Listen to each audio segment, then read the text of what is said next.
आप देख रहे हैं विशेष और मैं हूं आपके साथ विभा उपाध्याय। विक्रमशिला सेतु पूर्वी बिहार की लाइफलाइन, भागलपुर को उत्तर और दक्षिण बिहार से जोड़ने वाली सबसे अहम कड़ी। 3 मई की रात करीब 11:30 पर इस सेतु का एक हिस्सा क्षतिग्रस्त हो गया और देखते ही देखते हजारों लोगों की जिंदगी प्रभावित हो गई। जिस पुल पर हर दिन लाखों सपने और हजारों गाड़ियां दौड़ा कर रही थी, वहां सन्नाटा पसर गया। लेकिन इस संकट के बीच उम्मीद की एक नई राह भी तैयार हो रही है। बीआरओ युद्धस्तर पर बेली ब्रिज बनाकर इस टूटे हुए संपर्क को एक बार फिर से जोड़ने में जुटा है।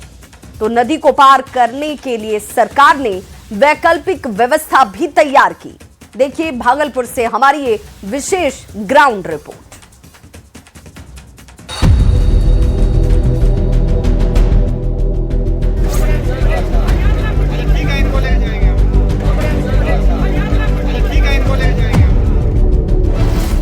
तारीख 3 मई 2026।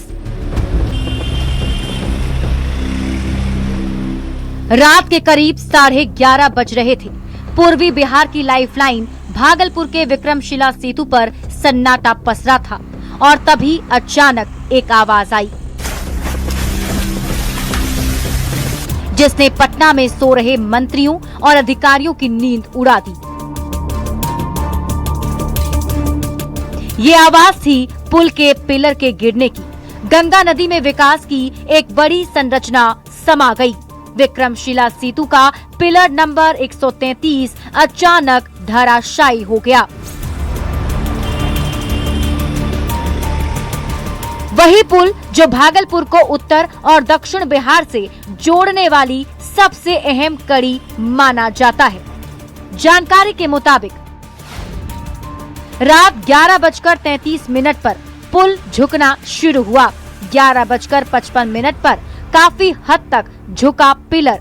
देर रात 1:10 पर गंगा में ये हिस्सा समा गया। पैदल भी जाने की अनुमति नहीं है क्योंकि पुल का एक हिस्सा गिर चुका है। 3 मई की तस्वीर। हालांकि गनीमत ये रही, इस हादसे में जान माल की कोई क्षति नहीं हुई। सेतु क्षतिग्रस्त होने की सूचना मिलते ही जिला प्रशासन और पुलिस प्रशासन के वरीय अधिकारी मौके पर पहुंचे। स्थिति देखने के बाद सेतु पर अंतिम आदेश तक आवाजाही को रोक दिया गया। देर रात ही घटना की सूचना प्रदेश मुख्यालय पटना को दे दी गई। अब कितनी टीम लगी हुई है सर? हमारी 4 बोट के साथ 16 जवान लगी हुई है। लगे हुए हैं सर। जी। अभी तक ऐसी अभी तक कहीं से कोई दुर्घटना की सूचना नहीं है और कोई दुर्घटना हुई भी नहीं है। भागलपुर जिला प्रशासन, पुलिस प्रशासन की हम लोग प्रशंसा करते हैं कि उन लोगों की मुस्तैदी के कारण किसी प्रकार की जान माल की क्षति नहीं हुई। कि बीच में तारीख 4 मई 2026। यही वह हिस्सा है जो देर रात गंगा में न्यूज़ 18 ने इस खबर को प्रमुखता से दिखाया। प्रशासन से सवाल किए कि आखिर इतनी बड़ी संरचना ऐसे कैसे धराशायी हो गई, समय पर पुल की मरम्मत क्यों नहीं हुई। खबर का असर ये हुआ कि तड़के सुबह प्रशासन की पूरी टोली मौकाए वारदात पर पहुंच गई। बिहार के मुख्यमंत्री सम्राट चौधरी ने रक्षा मंत्री राजनाथ सिंह से बात की और बीआरओ की टीम को भागलपुर भेजने का आदेश दिया। 3 मई की रात जब विक्रमशिला सेतु क्षतिग्रस्त हुआ तो पूर्वी बिहार के लाइफलाइन पर ब्रेक लग गया।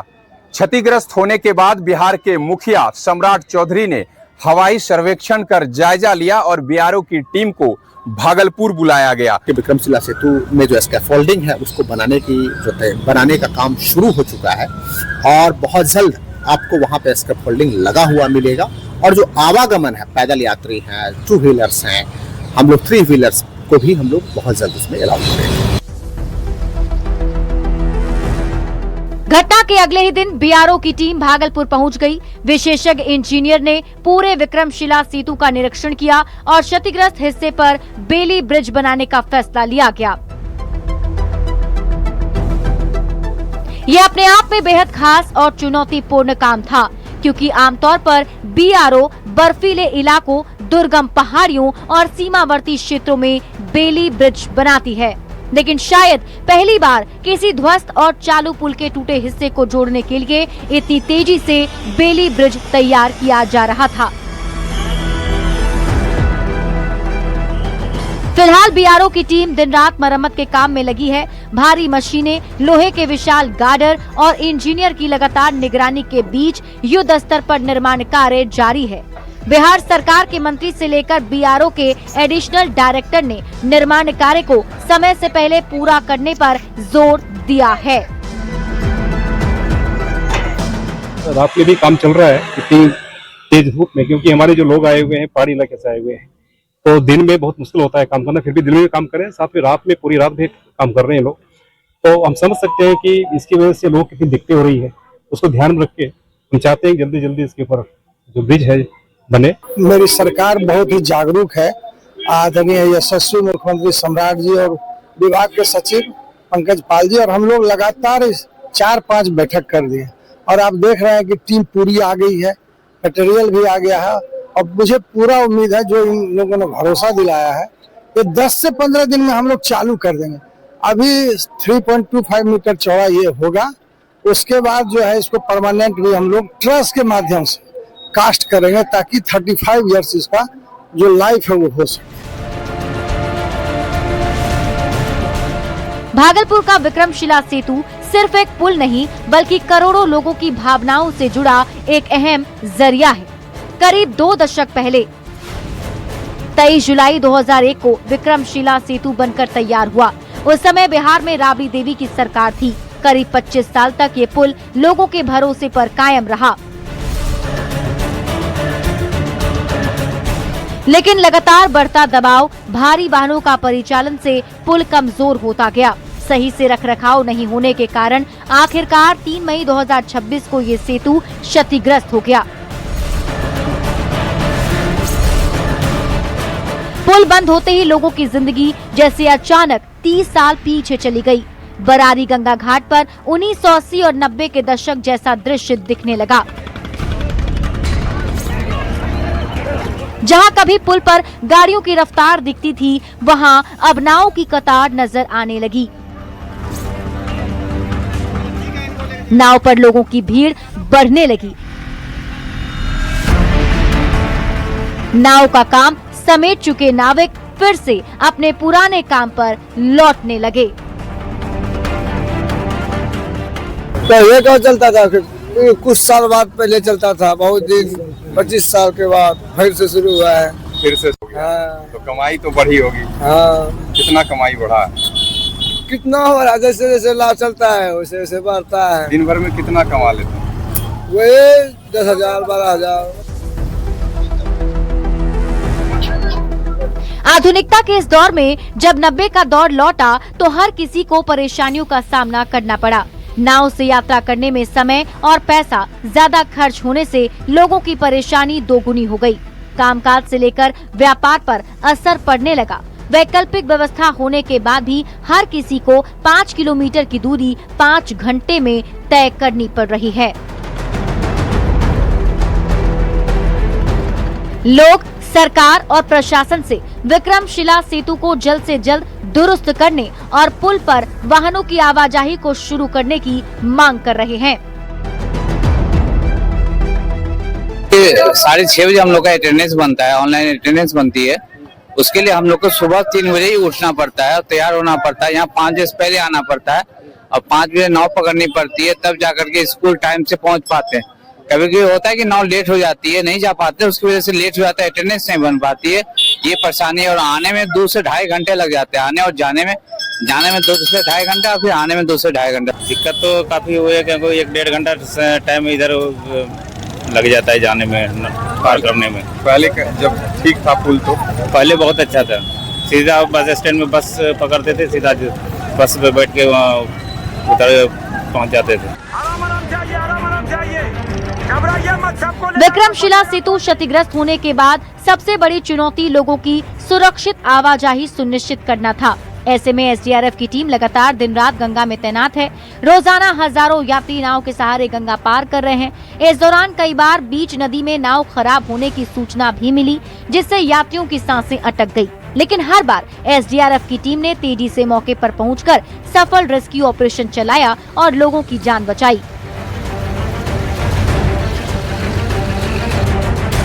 24 घंटे गंगा में भ्रमणशील एसडीआरएफ की टीम यात्रियों की सुरक्षा के लिए लगातार निगरानी कर रही है।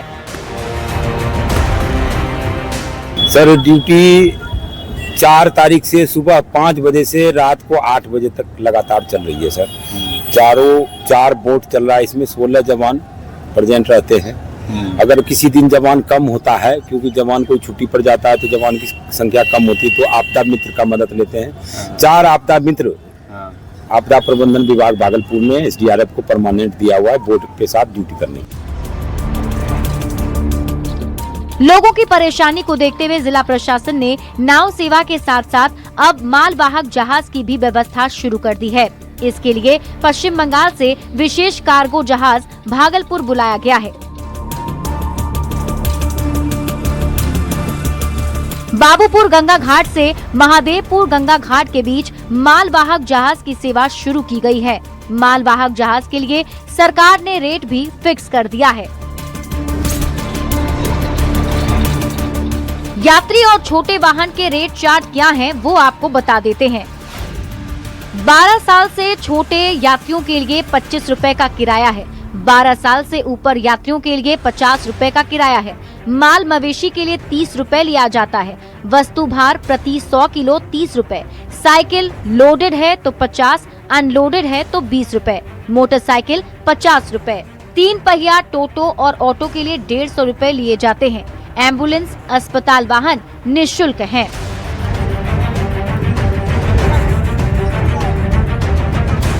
कमर्शियल और हल्के 4 पहिया वाहन के लिए जो चार्जेस हैं वो इस प्रकार हैं।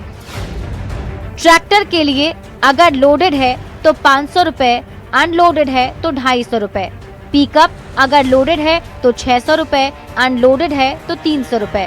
जीप, कार और टैक्सी के लिए 700 रुपए का किराया है।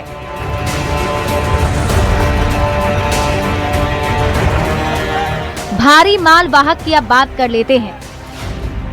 10 व्हीलर वाले ट्रक के लिए अगर वो लोडेड है तो 3800 रुपए, अनलोडेड है तो 1900 रुपए। 12 टायर वाले ट्रक के लिए लोडेड के लिए 4400 रुपए, अनलोडेड है तो 2200 रुपए।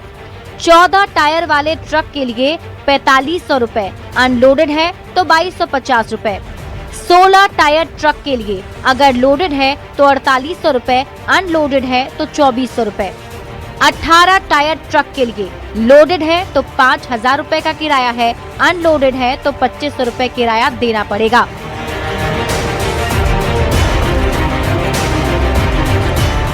अब लोग अपनी बड़ी गाड़ियों और मालवाहक वाहनों को जहाज पर लादकर गंगा पार कर रहे हैं। इस सेवा के शुरू होने से व्यापारियों, ट्रांसपोर्टरों और आम लोगों को बड़ी राहत मिली है। आज तो निश्चित रूप से कम एक कम्युनिकेशन तो लग रहा है कि बहाल हुआ है, बाकी दिक्कत तो है ही। कहाँ से कहाँ आना कर रहे हैं? अभी पूर्णिया भागलपुर। रोज का आना जाना? हाँ, रोज का लगभग। विक्रमशिला सेतु के क्षतिग्रस्त हिस्से को जोड़ने के लिए बीआरओ की टीम दिन रात मेहनत कर रही है। करीब 49 मीटर लंबे और 7.30 मीटर चौड़े बेली ब्रिज का निर्माण अब अंतिम चरण में पहुंच चुका है। इंजीनियरिंग टीम पुल पर ट्रायल रन की तैयारी में जुटी है। अगर सब कुछ योजना के मुताबिक रहा तो बहुत जल्द इस अस्थायी बेली ब्रिज को आम लोगों के लिए खोल दिया जाएगा और फिर एक बार भागलपुर की लाइफलाइन पर गाड़ियों की रफ्तार लौट आएगी और सीमांचल से लेकर पूर्वी बिहार तक विकास की रफ्तार दोबारा दौड़ती नजर आएगी। क्षतिग्रस्त हिस्से पर बेली ब्रिज का निर्माण कार्य तकरीबन पूरा कर लिया गया है और संभावना जताई जा रही है कि 7 जून से पहले निर्माण कार्य पूरा कर लिया जाएगा और बेली ब्रिज पर पहले ट्रायल होगा और उसके बाद जो है आम लोगों के लिए इसे खोल दिया जाएगा और एक बार फिर से विक्रमशिला सेतु पर जिंदगी लौट आएगी। विकास कुमार सिंह, न्यूज़ 18 भागलपुर। तो भागलपुर के विक्रमशिला सेतु पर पहला बेली ब्रिज बनकर तैयार हो चुका है। दूसरे की भी लॉन्चिंग शुरू हो चुकी है। बॉर्डर रोड ऑर्गेनाइजेशन की टीम ने सेतु के क्षतिग्रस्त हिस्से पर बेली ब्रिज बनाकर तैयार कर दिया है। दूसरे स्पैन पर बेली ब्रिज के लॉन्चिंग हो गई है। नवगछिया की ओर से दूसरे क्षतिग्रस्त हिस्से पर 12 मीटर लंबे स्पैन पर 18 मीटर लंबा बेली ब्रिज लॉन्च करने का काम किया जा रहा है। वहीं भागलपुर की ओर से 24 मीटर वाले स्पैन का तीसरा बेली ब्रिज भी लगाया जाएगा और इसके बाद वन वे परिचालन शुरू हो जाएगा। बीआरओ और जिला प्रशासन के अनुसार 5 जून से छोटे वाहनों का परिचालन शुरू होने की संभावना जाहिर की जा रही है। दरअसल विक्रमशिला सेतु के क्षतिग्रस्त हिस्से के अलावा 2 अन्य स्पैन पर भी बेली ब्रिज का निर्माण कार्य किया जाएगा। क्षतिग्रस्त हिस्से के दोनों साइड एक स्पैन पर बेली ब्रिज बनाने की तैयारी चल रही है। फिलहाल 3 जगह पर बेली ब्रिज बनने के बाद छोटे वाहनों का आवागमन चालू होगा। जायजा लिया हमारे संवाददाता आशीष रंजन। टोटल अभी तक 3 ब्रिज लॉन्च होने की बात है, तो 3 में से 1 लॉन्च कंप्लीट हो गया है, उसका डेकिंग भी कंप्लीट हो गया है और दूसरे ब्रिज का भी लॉन्चिंग कल रात कंप्लीट हो गया। अब उसके डेकिंग और बाकी जो फिनिशिंग वर्क्स होते हैं, जो पूरा करने के लिए बहुत सारे छोटे मोटे काम करने पड़ते हैं, वो सारे काम चल रहे हैं अभी, तो वो 2 से 3 दिन में वो भी कंप्लीट हो जाएंगे। फिर हम लोग एक तीसरा ब्रिज लॉन्च करने की तरफ उसकी तैयारी हम लोग शुरू कर चुके हैं। विक्रमशिला सेतु का 7 नंबर और 8 नंबर पिलर के बीच का हिस्सा गंगा नदी में समाने के बाद बीआरओ की टीम लगातार जो है बेली ब्रिज बनाने के काम में लगी हुई थी। आप देख सकते हैं कि एक बेली ब्रिज को तैयार कर लिया गया है और यहाँ पर जो है 49 मीटर लंबा जो है ये बेली ब्रिज जो है बनकर तैयार है। यही वो हिस्सा था जहाँ पर जो है पुल का हिस्सा गिरा था। हम आपको दिखाते हैं कि यही वो हिस्सा है जहाँ पर पुल ध्वस्त हुआ था और गिर गया था 4 तारीख की रात को। ग्राउंड जीरो पर अभी हम हैं। कहा जा सकता है कि यहीं पर जो है लोगों के आवागमन को लेकर जो है बाधित हो चुका था पूरा इलाका, लेकिन अब जो है यहाँ पर बेली ब्रिज का निर्माण करा दिया गया है। तो कहा जा सकता है कि जल्द ही जो है 2 और बेली ब्रिज बनने हैं यहाँ पर और उसका भी निर्माण जो है एक नवगछिया की तरफ जो है लॉन्चिंग कर दिया गया है। वहीं तीसरा जो है भागलपुर की तरफ इसके मेरे पीछे जो है वो बनना है। तो उसको लेकर भी जो है 5 तारीख तक जो है ये पूरा काम जो है बीआरओ की टीम कर लेगी और उसके बाद जो है एक बार फिर से इस पर गाड़ियां चलनी शुरू हो जाएगी। लेकिन जो गाड़ियां चलेगी वो सिंगल गाड़ी रहेगी। एक तरफ से जब गाड़ी आना शुरू होगी तो बस उसी तरफ से आएगी, दूसरे तरफ रोका जाएगा और जिसके लिए जो है मजिस्ट्रेट और ट्रैफिक जवानों की टीम को यहाँ पर लगाया जाएगा।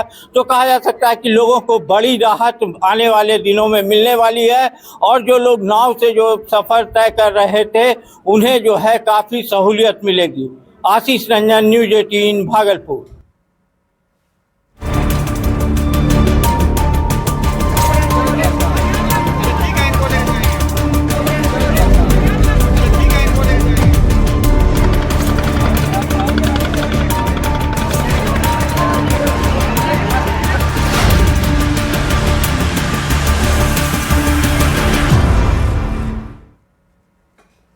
गोपालगंज में गंडक नदी पर बने पुल डैमेज हो चुके हैं। स्पैन में दरारों की संख्या लगातार बढ़ती जा रही है। पहले सिर्फ 5 नंबर पाए के पास स्पैन में दरार आई, लेकिन अब 5 जगहों पर स्पैन में ये गैप नजर आ रही है। डीएम पवन कुमार सिन्हा ने कहा कि पाया नंबर 12 और 13 को जोड़ने वाली स्पैन में लगभग 12 इंच का गैप जो है इस वक्त आ चुका है। विशेषज्ञों की टीम पुल की मरम्मती के लिए बुलाई गई है। पुल पर फिलहाल लोहे की बैरियर लगाकर बड़े वाहनों के परिचालन पर रोक लगा दी गई है। तत्कालीन मुख्यमंत्री नीतीश कुमार ने 549 करोड़ की लागत से गंडक नदी पर इस पुल का निर्माण करवाया था और मार्च 2016 में इसका उद्घाटन हुआ। 1 दशक में ही पुल का स्पैन डैमेज हो गया। बड़ी गाड़ियों का परिचालन ठप हो चुका है। इस खबर पर पूरी जानकारी दे रहे हैं न्यूज़ 18 संवाददाता गोविंद कुमार। तो जब एग्जीक्यूटिव इंजीनियर आरसीडी हमारे पास आए तो और कहा कि सर एक सीरियस इशू है, तो हमने कहा कि उसका निरीक्षण बाद में करेंगे, सबसे पहले हम इस पर भारी वाहनों का प्रवेश वर्जित करते हैं। और इस घटनाक्रम को हुए लगभग 5 दिन हुए और कल मैंने इस पुल का व्यक्तिगत तौर पर निरीक्षण ऊपर भी किया, पुल के ऊपर भी किया, पुल के नीचे भी किया। ऊपर वाले में जो देखा ज्वाइंट जब ज़्यादा बढ़ गया है, मैंने पूछा इसमें क्या भारी वाहनों का प्रवेश क्यों वर्जित है। बोले सर जब ज़्यादा वाइब्रेशन होगा बड़ी गाड़ियों का तो हो सकता है ये बढ़े, गैप बढ़े। और एक सीमा के बाद फिर ये इररिपेयरेबल हो जाएगा। तो तत्काल मैंने आदेश निकाल दिया। मैं तो कारण निरीक्षण के दौरान बाहर था और मुझे सूचना मिली, मैं डीएम साहब से बात किया, उन्होंने विशेषज्ञ टीम को बुला लिया है और उसको जल्द से जल्द ठीक करा लिया जाएगा। गोपालगंज में गंडक नदी के महासेतु में दरारों की संख्या लगातार बढ़ती जा रही है। पहले पाया नंबर 5 पर स्पैन में दरार आई थी, लेकिन अब 1, 2, 3, 4, 5 पिलर के पास स्पैन में दरार आ गई है। तकरीबन 8 से 10 इंच की दरारें आई है और अलग अलग 5 पिलरों के पास स्पैन में दरारें आने के बाद भारी वाहनों के परिचालन पर रोक लगा दी गई है। लेकिन जिस तरह से एक के बाद एक गंडक नदी के इस महासेतु में पिलर के पास स्पैन में दरार आ रही है, उससे वाहनों का परिचालन धीरे धीरे बंद होता नजर आ रहा है। हालांकि जिला प्रशासन ने एहतियातन तौर पर भारी वाहनों के परिचालन पर रोक लगा दी है, लेकिन जिस तरह से एक के बाद एक स्पैन में दरार आ रही है, गैपिंग आ रही है, उससे कभी भी इस पुल पर बड़ा हादसा हो सकता है। आपने देखा होगा कि बिहार में किस तरह से भागलपुर में विक्रमशिला का जो सेतु है, उस सेतु का स्पैन गिरा था। उसके बाद अररिया में परमान नदी पर बना महासेतु का भी पिलर जो था वो क्रैक कर गया था और इसके बाद ठीक गोपालगंज में इस गंडक नदी पर बना महासेतु का 1, 2 नहीं बल्कि 5 स्पैन में गैपिंग बढ़ गई है और इस गैपिंग की वजह से पुल पर कभी भी बड़ा हादसा हो सकता है। हालांकि गोपालगंज के डीएम पवन कुमार सिन्हा ने कहा है कि पुल की लगातार निगरानी रखी जा रही है और जब तक एनआईटी पटना की टीम और पुल निगम के विशेषज्ञों की टीम नहीं आती है और अपनी रिपोर्ट नहीं देती है, तब तक इस पुल पर बड़े वाहनों का परिचालन नहीं होगा। फिलहाल 2 पहिया और 4 पहिया वाहनों का ही परिचालन किया जा रहा है, लेकिन जिस तरह से गैपिंग आई है और 1, 2 नहीं बल्कि 5 पिलरों के पास, उससे कभी भी बड़ा हादसा हो सकता है। बता दें कि इस पुल का निर्माण 2016 में पूरा हुआ था और तत्कालीन मुख्यमंत्री रहे नीतीश कुमार ने उद्घाटन किया था। तकरीबन 10 साल के अंदर में इस पुल पर क्रैक होना और स्पैन में गैपिंग होना एक बड़ा सवाल खड़ा कर रहा है। गोविंद कुमार, न्यूज़ 18, गोपालगंज।